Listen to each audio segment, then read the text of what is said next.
what on earth could this possibly mean? Because it takes up such a huge chunk of this book of the Bible. So if we can understand this, then it might really help us to unlock the meaning of this book as a whole. In addition to that, understanding these series of 7 judgments will also unlock for us the original audience. In other words, who were they? Who were the people? And where were the places that would experience God's wrath? Having said all that, I'm going to read to you that passage from the Old Testament right now, as I feel like it will show you everything. Toward the very end of Leviticus, Moses is unfolding God's covenant to his people Israel. And he's telling them the blessings and the curses of following God's law. Now, he says something very interesting beginning in verse 14 of Leviticus chapter 26 that might explain a lot of what the book of Revelation is all about.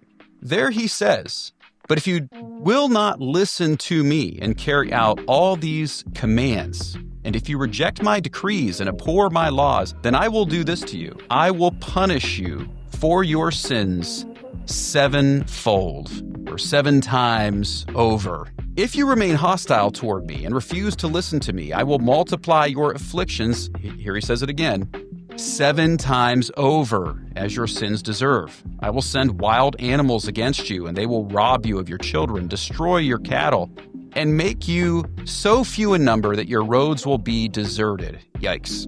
"If in spite of these things you do not accept my correction but continue to be hostile toward me, I myself will be hostile toward you and will afflict you for your sins 7 times over." I think you're getting the point. "If in spite of this you still do not listen to me but continue to be hostile toward me, then," and I think you can guess what he's going to say here, "and I myself will punish you for your sins 7 times over," or 7-fold. I think you get the picture. Now, in my first video in this series, I go to great lengths to show that the book of Revelation probably was written before the destruction of the Jewish temple by the Romans in 70 AD. And I say that because really, if you look at every single book of the New Testament, you don't see any evidence that the temple has been destroyed.